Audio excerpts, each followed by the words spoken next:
దేశ సమగ్రత కోసం మోడీ చేస్తున్న కృషి అమోఘనీయమని మల్కజ్గిరి బీజేపీ ఎంపీ అభ్యర్థి ఈటెల రాజేందర్ చెప్పారు.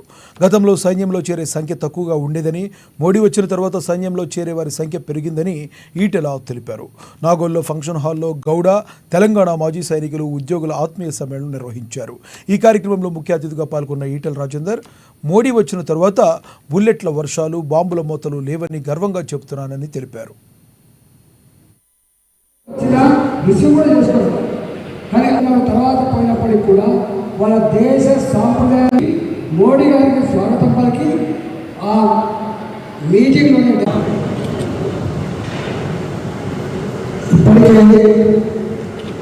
మోడీ గారు మనకి ఇచ్చిన అతిపెద్ద గిఫ్ట్ ప్రాణాలు అరిచేటువంటి బతికే దృష్టికోణాల గొడవ మనం ప్రసిద్ధించాలంటే పైన ఉన్న హైకమాండ్ ఆదేశించకుండా మనం గోలి కూడా పేల్చేటువంటి హక్కు లేదు.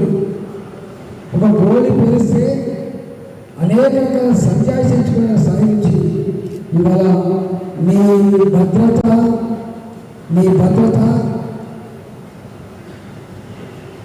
ఎక్కడన్నా ఇబ్బంది అయితే వెంటనే కాల్ చేయండి, వెంటనే తుపాకీ వాడుకునే అధికారం ఇచ్చిన వ్యక్తి నరేంద్ర మోడీ గారు.